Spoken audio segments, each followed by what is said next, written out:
Thank you for tuning in to Music Marvels with Achickwitbeatz and Breezy Gipson. We're glad that you joined us today. We got another dope show lined up for you, filled with music industry news, beats by yours truly, and we actually have a special guest this week. Oh yeah. Zooted just dropped another one. You know, he's in there in the lab, in the studio doing his thing. Been doing it for some years. So, hey, guest today is Zooted just dropped another. All right. So, yeah, without any further ado, we're going to go ahead and bring it to you. So let's go. Okay.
right, we're back with music industry news. TikTok has launched a premium-only streaming service called TikTok Music, and it's licensed by all three majors. We don't have it in the US yet, but it's launched in Indonesia and Brazil. And so it's got the catalogs of all the three major companies, Universal, Warner, and Sony. And the new service actually lets users stream full versions of viral TikTok songs. And it's got the sing along karaoke style feature, and you can even get real time lyrics. So, hey, that's always good for entertainment. People who like to do karaoke, you can basically have it right there in your pocket. It also lets you identify tracks because it's got a feature that's kind of like Shazam called Song Catch. So, I mean, they're coming in kind of hard with this. They're testing, one of the, what do you call it? Maybe emerging markets for music. So, the people have already been there with the good tunes, the good sounds. So I think that that's a great place to actually start before they roll it out to other areas, but they haven't specified what the time frame for that's going to be. But yeah, we've been talking about how it's been looking like they were getting ready to do that. And so now it's official. TikTok Music is here. Yeah, well, they're trendsetters, that's for sure. Okay, they came out of nowhere and they're going somewhere. They've been going somewhere. Mm-hmm. So, no surprise. Yeah. Keep it up. Yeah. All right, speaking of streaming services, Tidal is the most recent one to raise subscription prices. So effective August 1st, their hi-fi tier will increase from $9.99 to $10.99 a month in the US, while family plan subscribers, their fee will rise from $14.99 to $16.99. So, nothing too major. Hopefully it won't hurt your pockets too much if you're one of the subscribers, but, similar adjustments in local currency will take place in all the other markets. But, hey, it's necessary because artists do deserve to get paid. So with these streaming companies saying that they're having a harder time, staying profitable or becoming profitable, then, next logical thing would be to actually raise what you're charging for it instead of taking it out of the artist's pocket, right? That's right. All right, and another streaming news tidbit, Apple Music now has a dedicated song credits section. So in the new iOS 17, the credits will include the performing artists, songwriting, lyrics, and production and engineering. So that's always a great thing when, some of us who tend to be behind the scenes can actually get proper credit. And yeah, it's long overdue, but I'm happy that they're correcting it now. If you want to keep with it, you got to stay in the mainstream. So, and keep people who are investigating and who are always researching. That's the word I was looking for. You get these researchers that get in the lab and try to make different upgrades on systems and never stop. So, hey, there you go. There's another. Yeah. All right, and the skyrocketing cost of living in Austin is threatening its status as a live music capital. So, according to the 2022 Greater Austin Music Census, nearly 40% of people in the local music business were struggling to afford housing. There was a 12% drop in musicians living in Central Austin between 2014 and 2022. And more than a third were considering leaving the entire region over the next 3 years altogether. So, some of them have apparently kind of migrated out, like closer to the suburbs or whatever, just to make it more affordable. But, it's kind of indicative of a trend of people wanting to capitalize off of what music brings without actually compensating those who are offering the music. So, yeah, just imagine, you've got all these talented artists. They're the ones that have made it such a hotbed, and now they're being priced out of what they created, basically. So, it's just kind of something that we've been seeing. I know we shared a similar story recently about another location. I want to say it was Australia, but I mean, it's just kind of a pinch. People need to start valuing music. If you want music to be a part of your life, the soundtrack to the things that you do, time with friends, fun, summer, whatever you got going on, you need to actually think about how valuable that is to you. You know, a lot of people like to complain about what, especially mainstream hip hop. I hear the most complaints about that, how it's not like it used to be. Da, da, da, da. Well, if you're not willing to pay for it, then you get what you get. So yeah, if you really want music that will stick with you, music that will last, you have to invest in the culture. Yeah. Well, you know, a lot of things are going on with these living arrangements across the country. I know just last week in Atlanta, the news came out that downtown Atlanta, the average one bedroom price for a dwelling is up to $1,700 a month. Okay, and so not a two bedroom, but one. So that's, you know, inside the city of Atlanta, and you know, hey. You got a lot of folks rolling around, you know, they can afford it, and but you got a lot of folks rolling around and they can't afford that. I mean, so, you know, and with the trend coming for increases, so different things happen. So wow. Yeah.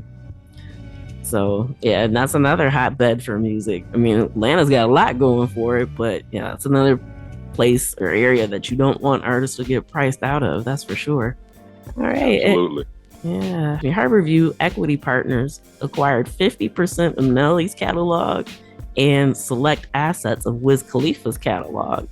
So this is the company that we had talked about some time ago. I want to say maybe about 6 months ago or so, where it's actually run by a Black woman. And I mean, they just kind of busted on the map, making some major purchases, and they're still at it. And so with Nelly's catalog, the 50% equated to 50 million. So that's what he got for that. And it also includes select recorded assets from his Grammy-winning multi-platinum selling discography. So of course, you got the most iconic songs that you think of when you hear Nelly's name mentioned. So Ride With Me, Dilemma with Kelly Rowland, and Hot in Here, and of course some others. But you know, I gotta say, those are probably some pretty good purchases, because I mean, if you think about it, how often do you still hear some of these songs? Whether it's on the radio, you might be in a store somewhere, commercials. And so yeah, it seems like a good purchase, and I don't blame him for taking that deal. It's a very nice one. And with Wiz Khalifa's, it includes select recorded music and publishing assets from his Grammy and Golden Globe nominated multi-platinum selling discography as well.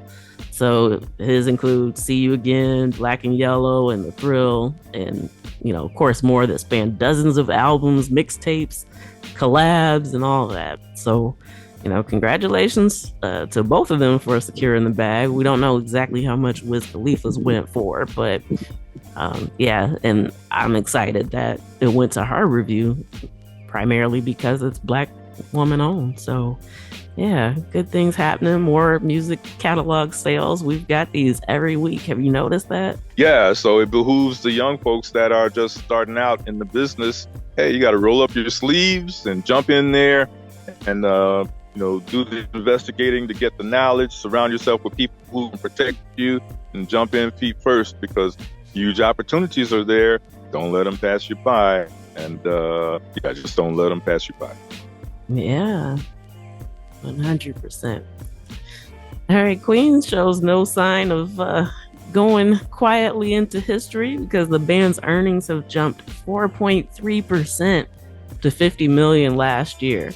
So Queen Productions Limited, they have an annual report, and so it revealed that the band took in 50.41 million in the fiscal year that ended in September of last year. So it was up from 4.3% from the year before. So this figures kind of leverage what they're looking for, because they're trying to actually sell their catalog, much like the people that we've mentioned before. And so as it's preparing to sell like the recording and publishing rights, for what they're looking for is a potentially record-breaking amount of over 1 billion. So the company's owned in equal parts by the estate of Freddie Mercury, as well as the 3 living members of Queen. And so, I mean, these figures look pretty promising, because for a band to not put out new music but still keep rising and bringing in more money. I mean, hey, it sounds like it'd be quite possible for them to get what they're looking for, but we're still waiting to see. Rumors have been swirling for the last few months, but we didn't really bring it to you because there wasn't anything solid until now. So yeah, we'll keep an eye on that and see what happens. But man, just imagine them. If you think about like all the songs that they made, all the chart toppers, all the ones that still keep getting used today, I don't think 1 billion is impossible for them to score. What do you think? No, I don't either. I mean, that huge crush, that wave of artists that were out way back in the day, in the 70s, 80s, 90s. I mean, that's coming full circle. So no, it's not going to surprise me if it reaches $1 billion. So those were some strong days. Everybody was throwing their hat in the music world back then. Well, they still are now, but back then it was really hot as well. Mm-hmm. Yeah. So yeah, I mean, some people are saying that depending on who it is, maybe they shouldn't be doing their catalog, not Queen in particular, but just the artists who have been doing it lately. So I know one that was really surprising for most people was Future deciding to do it just because he's, been in the game for a minute, but his career is still kind of fresh. So a lot of people thought that was premature, but what's those old commercials with the JG Wentworth? It's my money and I need it now. So instead of, taking the annuity into perpetuity, they just kind of want the cash up front. But once again, does that mean later they'll want to, fight for their masters back? Time will tell. We'll have to wait and see. So that's why it typically makes more sense for, bands and artists that have been around for a long time to do it instead of somebody who's so young kind of capitalizing on it. But hey, yeah, we'll see what happens. And, they say a bird in the hand is worth two in the bush to some folks. So yeah, we just got to wait and see how this plays out. Yeah, that's what they say. So let's lean back on our rocking chairs and see what happens. Right. All right. And the Create Music Group has acquired Music for Pets with a planned $10 million in investment. So, I mean, this is a really interesting, actually, the next few stories are kind of interesting because it's just about how people are thinking maybe off the beaten path. So some stuff might not be obvious to others, but hey, when you surround yourself, like you always suggest, Breezy, with people who are knowledgeable, and you can get different ideas like this. So Music for Pets is responsible for Relax My Dog and Relax My Cat franchises, which currently have 1.47 million YouTube subscribers, plays, and 800,000 YouTube subscribers respectively. So, I mean, it's just kind of crazy to think, okay, maybe my dog's having some PTSD from something that it experienced. So, hey, there's this channel that I can put on that's going to relax my dog or relax my cat. So obviously there's some money into it. And they feel like it was worth a $10 million investment. According to the press release, it has more than 20 million pets worldwide who listen to more than 12 million hours of music every month. Isn't that wild? Yeah, that's really wild. That pet accessory business has been off the chain for decades. And so this is just another venture splintering off. And it doesn't surprise me at all. Yeah. Not surprise me. Yeah, pets need music too, right? All right, Live Nation has launched an app that incorporates music into the practice of meditation. So now this is called Mindful Nation, and it actually started as a program for Live Nation employees. But the company says that the app offers 1,000 classes that are searchable by trainer or whatever vibe you're looking for, or if you have a specific time that you want it to last. So it's got beats for meditations curated by world-renowned producers and independent artists. And so this is something that I personally wouldn't have expected from Live Nation. It makes sense that it started for their employees, but to roll it out to everyone else is kind of interesting. It's a logical step, but not something I think I necessarily would have thought of right away. How about you? Yeah. Well, nothing surprises me. There's a door, there's a level for everything. Okay. And, in this fast-paced society that we're living in, people are coming up there, the creative input, the creative development of folks is just spiraling. And I don't see any end in it. And so as long as there are people, there are going to be these different opportunities invented and spoken about and produced and developed more and more. So I guess, you could say from the creative side of the world, there's a lot going on. It really is. Yeah. So, yeah. Yeah. So, I mean, hey, these are some examples that if you have an idea that you think might be kind of wild, maybe people won't understand. Give it a go because you never know how successful it could actually be. And at the same time, believe in yourself. When something comes up, something pops up, an idea, and you feel like you want to develop it, work it for a little bit, see where it goes. Believe in yourself. Don't let the others talk you out of it. Because, as we know, sometimes when they talk you out of it, then they come full circle, and then you see them later on rolling with what you. Yeah. How many times have we heard that story, right? Just believe in. Yeah. Believe in yourself and keep it rolling, keep it moving. Yeah, absolutely. And a lot of times naysayers, people like to give you directions and don't even know where you heading. So. Yeah, you can't let people talk you out of your grind, out of your dream, out of your vision, for sure. That's right. All right, Sony Music Latin has partnered with an interactive entertainment firm called Nexum, based in Switzerland. And so they specialize in live streaming esports, gaming, music, sports, and non-gaming content. And so the partnership is supposed to create business and sponsorship opportunities specifically for Sony Music's tier 1 artists in the US Latin region. And so we've actually shared before that Latin music in the US has exceeded $1 billion in recorded music revenue. And so, it's definitely on the rise in the US. So this move makes sense.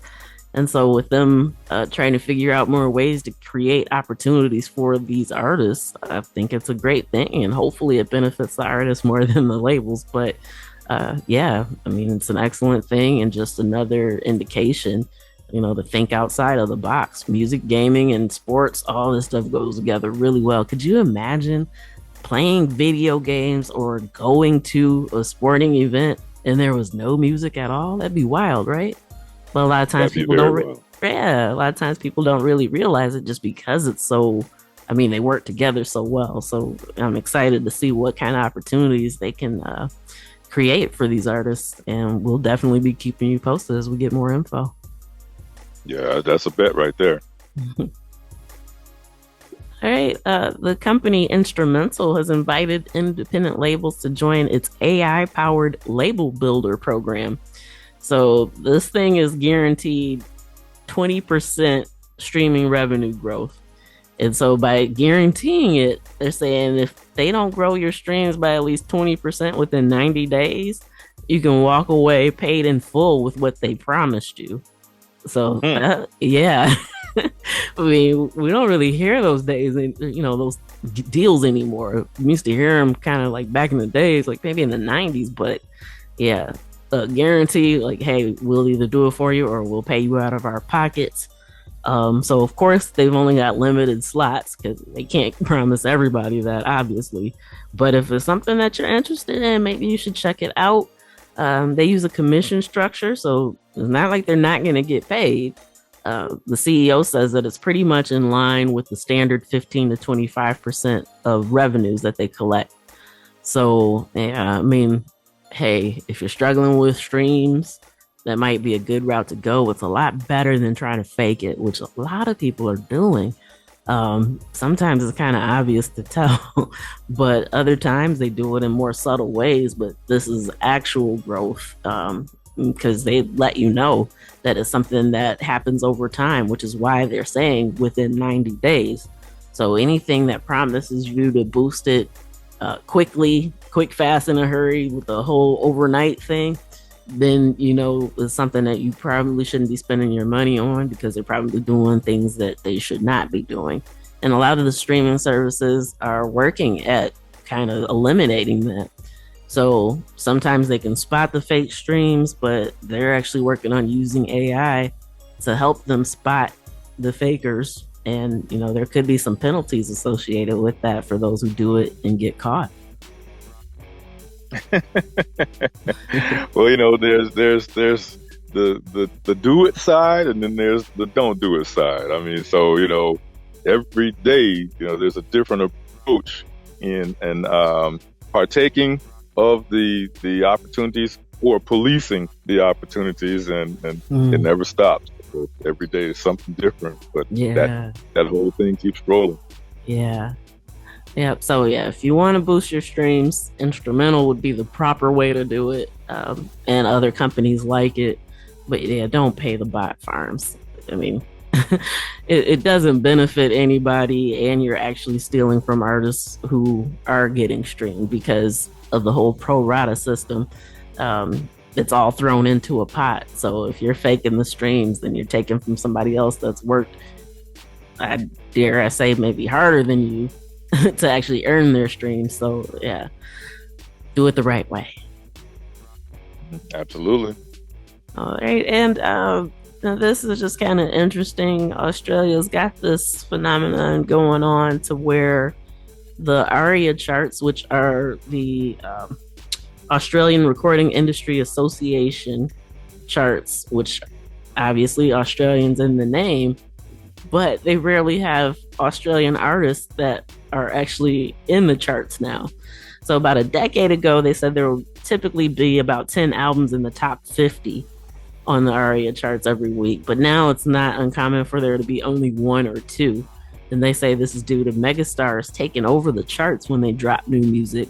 And music correspondents believe that the charts focus more on the industry and the artist rather than the actual audience. So they're kind of saying, hey, it might be time to take a look at how we rank charts and what we consider as charting measures, which honestly, I'm glad that they kind of called attention to it. I believe a lot of US charts could probably stand some restructuring as well.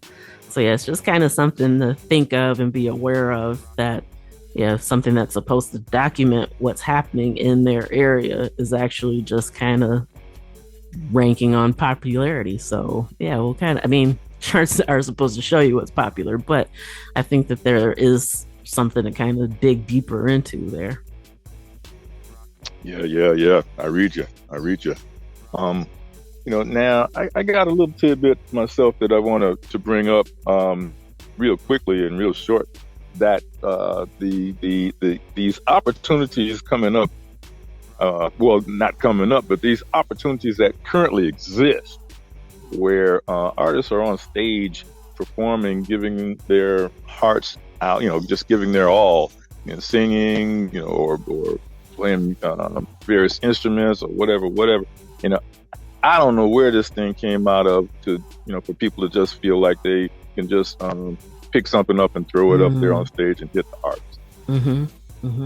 That right there, I mean, come on, so to me, that's a no. I mean, there's so much that can happen that's bad with that. It popped up again last week with another one. And, when you're on stage, when an artist is on stage performing, I mean, you're really at the audience's mercy.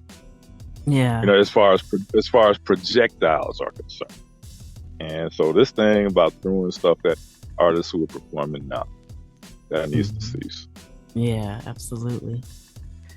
All right, STEM has secured a $250 million credit facility to help them pay artists advances.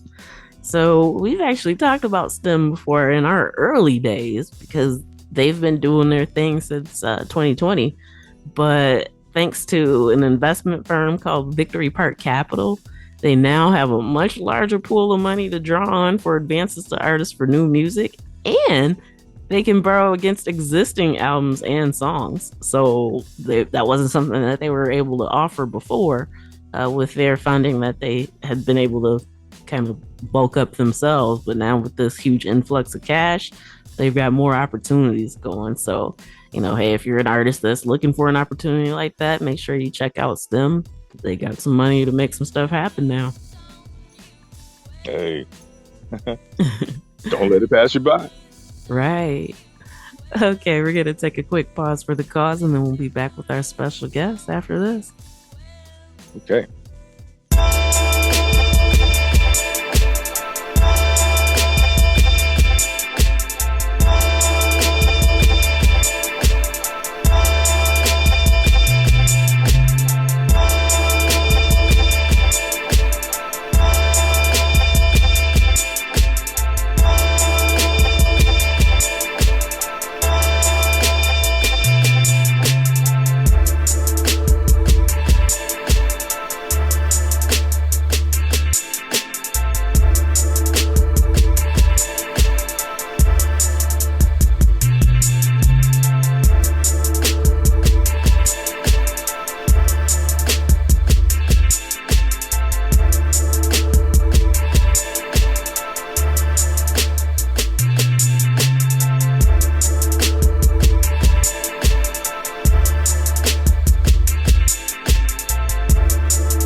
already indicated that they're interested in your particular business. Whether it's music you're selling, hip-hop clothing, restaurant or cafe, or entrepreneur or agent for a business. Visit me at breeze2tees.com. Number 2, breeze2tees.com. Or click my bio on my Instagram profile to see a live demo. This can help you get customers. Hey, this is Achickwitbeatz. I am a multi-genre music producer and strategist to indie artists and creators.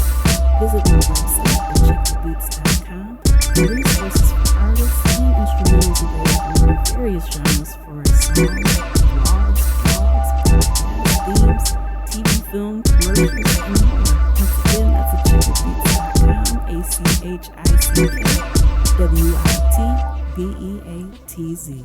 Let's make something happen. Whoa, right here, Breezy Gipson and Achickwitbeatz one more time, one more again. And on this segment of our show, we've got a young man who's blazing his own trail in a big way.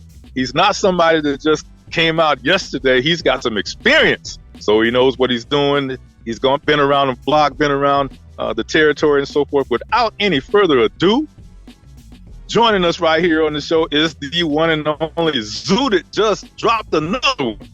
What's going on? Zooted, how you doing today, sir? I'm all right. Thanks for having me. Hey, man, it's a real pleasure. It's a royal pleasure. So, now we know about Zooted, and Zooted just dropped. Okay, so share with our listeners a little bit about your background, and then before we really get into the interview, go right ahead. Okay, once again, my name is Zooted. They call me Zooted. Just dropped another one. I'm from Atlanta, Georgia. Born and raised. I've been making beats ever since 2001, 2002. Really didn't get that serious with it until probably say the end of 2002, beginning of 2003. Started playing the keyboard since I was 12, really kind of making my own music. It's like really a God-given talent. I ain't really never really liked the keyboard until that time, but fell in love with it, as soon as I actually touched the keyboard and started making my own music, and when I started doing that, I started really in the church, really playing my own music and presenting it to a group of kids that was songwriters, and they put their lyrics to my beat, and we presented it to the church, on third Sundays, youth Sundays. That's kind of really, how I kind of really got started in it, making beats. And then, after that, I got with a couple group of guys, in 2002, 2003, started making music with them, and it was the Getaway Boys. I know it's so long ago, a lot of people probably wouldn't remember who they were, but that was like in 2005, 2008 when that happened. And after that, it was really trying to find myself, because after that situation, it kind of went sour. But really trying to find myself, trying to find my niche. What I'm saying, my own sound. To really get across the world. Ever since then, time goes by. I dibble and dabble in a lot of different genres. I'm not just one dimensional, as they say. I make all type of beats. It don't even matter, even to country. What I'm saying? I want it all. What I'm saying? So any kind of way I can do it, what I'm saying, any type of music, I'm with it. I just love music. I always been like that ever since I was a child. Always beating on something or whatever, humming something, so. But other than that, I'm here, trying to make my dreams. Okay. Well, that's some strong stuff right there. Mm-hmm. That's some strong stuff right there. Achickwitbeatz, you got a question for her? Actually, kind of more of a statement. Since you had talked about starting, with the church, like a lot of greats have started that way. How do you think that's kind of peppered your music maybe, or seasoned it, added that little extra sauce to it?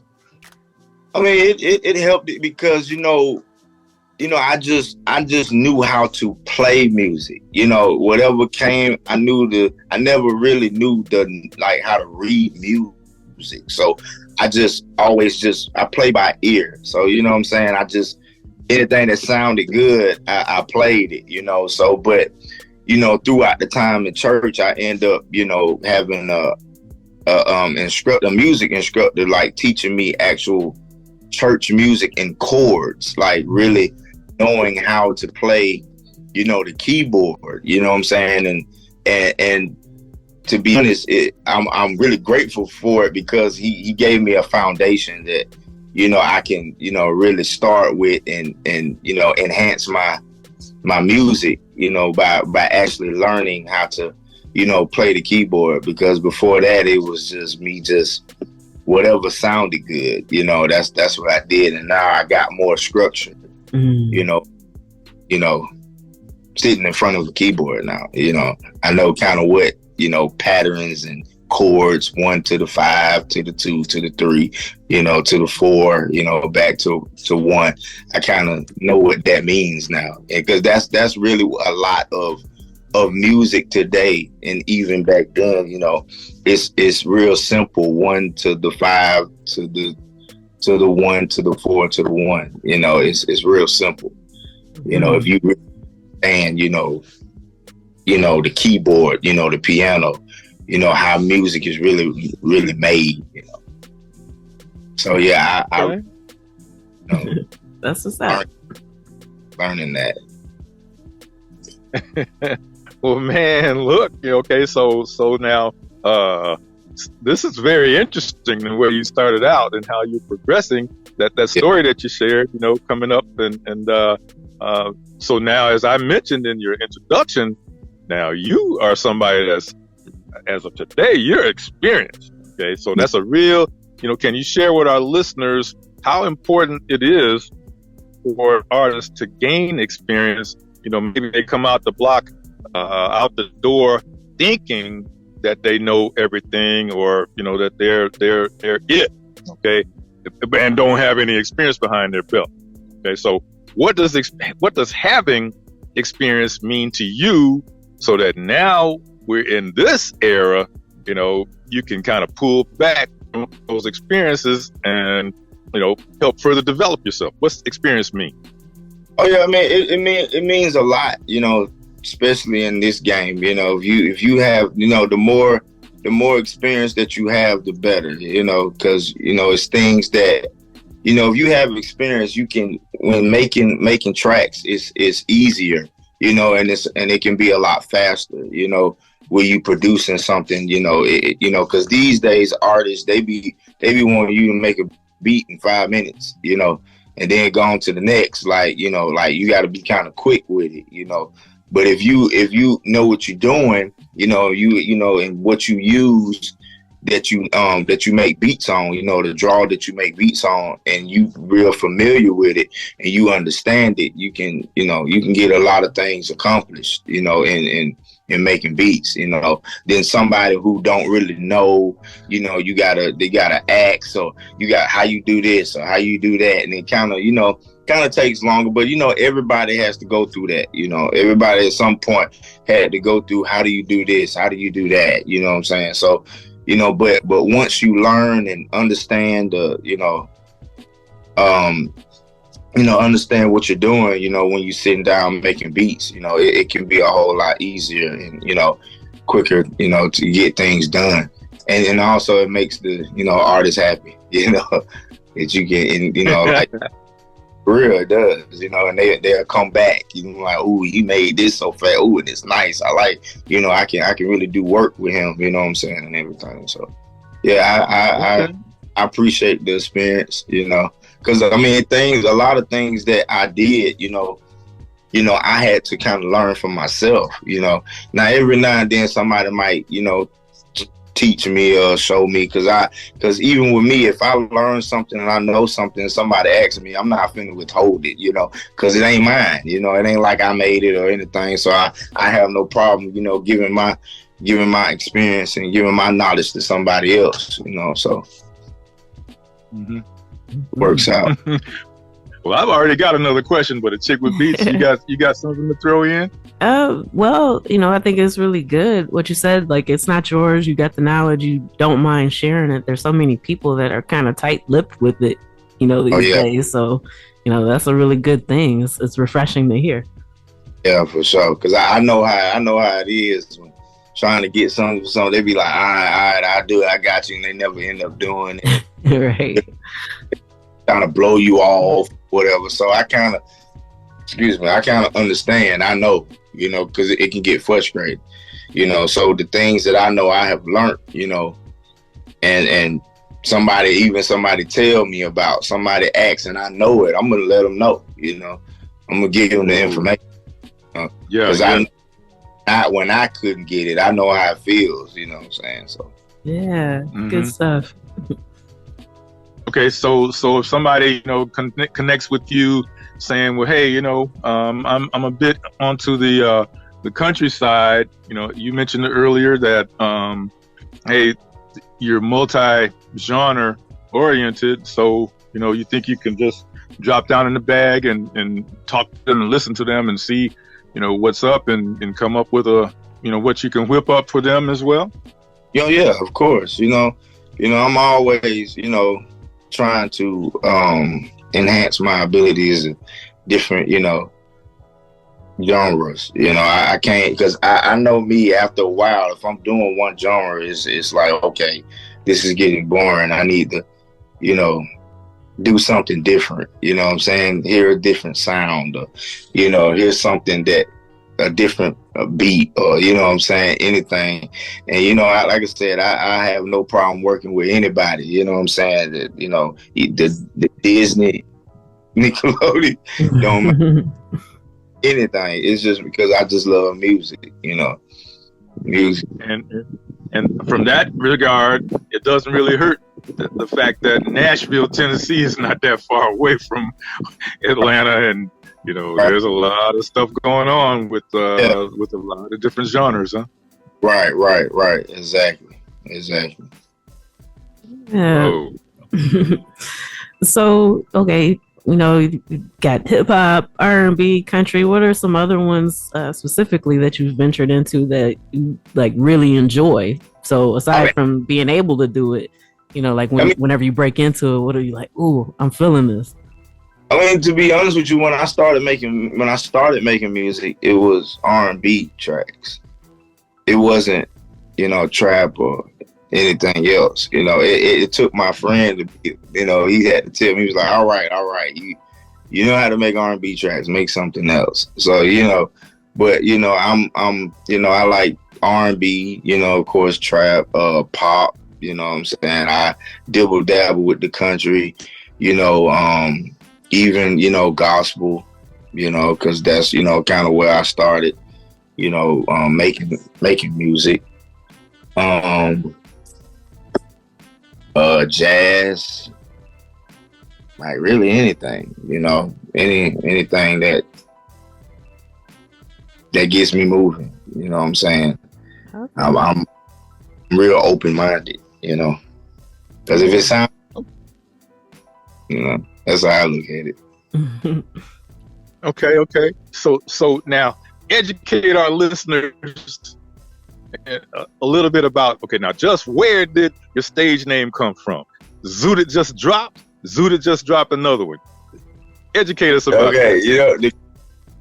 The crazy thing, it was one day I was on my FL studios, and I was like really trying to come up, because I was really kind of having a hard time trying to think of a name, And one day I was just on FL Studios, and my friend, he gave me this long package of sounds and beats and all type of, drum kits and things like that. I was just going down one day, and I was making a beat, but I was just going down this one little pack area, and the last one, it said Zooted. And when I hit it, like Zooted, it just said that. And soon as I heard it, I was like, oh yeah, this is my name.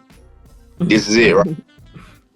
talking about because it was like Zooted. I was like, oh yeah, that's my name. So and for a while it was like, well, I don't know if people gonna like that name. I don't know if it fits me. You know what I'm saying? But ever since I put it on, made it a tag, and got other people, people to actually say, in the mic, my name, or how a tag will be and everything. And when I put it together, and put it on my beats and stuff, and everybody just start just gravitating to it. Like, I love that name. Like, it's like even some of my that's producers be like, they get jealous. They be jealous, like, dog, but I wish I came up with that name. Like, like, so, but yeah, that's kind of really how I kind of, stumbled onto that, because I had other names before that, but it just wasn't. Yeah, it wasn't it. Well, it didn't click till you got the Zooted. Yeah, it didn't stay long. It was like, nah, this ain't it. But that one, yeah, stuck with me. Okay, you really seem like a very, very upbeat type of guy, man. I'm really excited that you're here with us and sharing with our listeners and so forth. Education is what it's all about. Now, it sounds like you got a whole lot of things up your sleeve, so in the not too distant future, can we talk to you about coming back and educating us and our listeners some more? Yeah, for sure. Okay. I'm all for that. Okay, so now share with them and us every place where people can follow you on the internet, link up with you so they can purchase some of your creations and all that stuff. Okay, well, first, you can follow me on IG. That's ZootedJusDroppedd. That's ZootedJusDroppedd. And also you can to listen to my beats is on SoundCloud. That's soundcloud.com/Zooted -Mane MANE. And also in the future I will be just look out for BeatStars.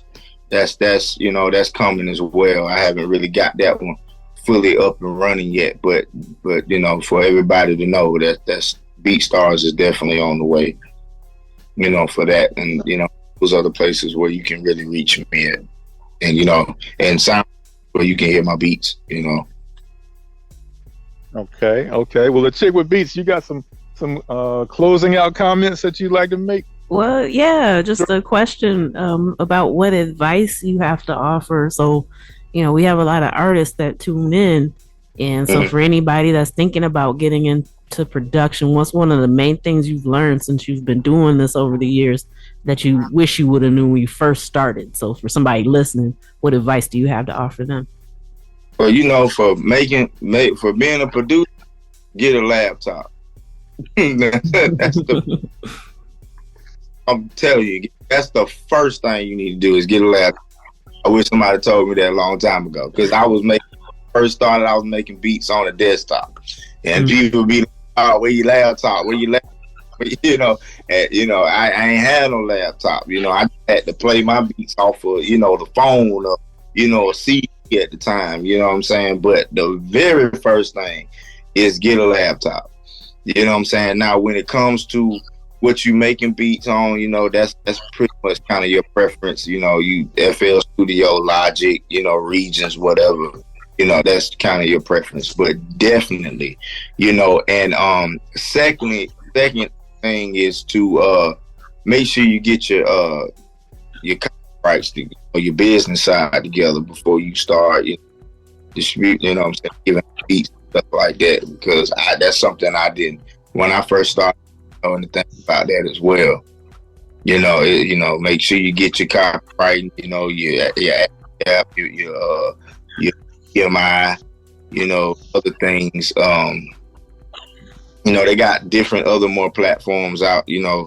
Companies now with copywriting too as well. But definitely those two things for sure. Laptop, copyright. That's the main. Yeah, some sound advice. There we go. Awesome. Sure. Okay. Well, look, man, we're gonna go ahead and close out this segment right here. But Okay. I put that fishing pole with a hook out there right. for you. Come back and join us again. For sure. Keep us abreast of what you got going on, so forth. So, anybody right now before we close out, anybody you want to give a shout out to, that helped you back in the beginning or is helping you now or anything like that? And shout out to my boy Peavy. Shout out to my boy Squeeze. Them two really been really, what I'm saying, along the way. With things that I may need, even information, that I don't know about, really shout out to them. Yeah. Okay. All right. Well, there you go, listeners. From Sea to Shining Sea Worldwide, the one and only Zooted just dropped another one. And he's with us. And I totally enjoyed this. I don't know about y'all as the listeners. Well, I know you did, but and Achickwitbeatz. So, it's a really royal time. So we're going to go ahead and close out. And thank you for taking the time out of your schedule to join us. Achickwitbeatz, you got any more? Nope. I just want to say, reiterate what he said. Thanks for coming and looking forward to next time already. Oh, yeah, me too. Looking forward to next time, too. I really appreciate y'all for that. All right, and that does it for this week's edition of Music Marvels with Achickwitbeatz and Breezy Gipson. Once again, we thank you for joining us. It's been a blast. We thank our home stations, Grander Radio out of Grand Rapids, Michigan, and Sparks Radio out of Atlanta, Georgia. And I'm already looking forward to next week. How about you? Yes. Hey, we passed the half the year date, so now, hey, we're on the downswing. Next thing you know, we'll be talking about Happy New Year coming up. Okay, so yeah, I'm excited about what's going on. Looking forward to next week, listening to the vibes of the people out there. And so, yeah, it's a glorious thing. Yes. All right. So till next time, you know where to find us. Tune in, tell a friend. We'll see you then. Peace. Peace.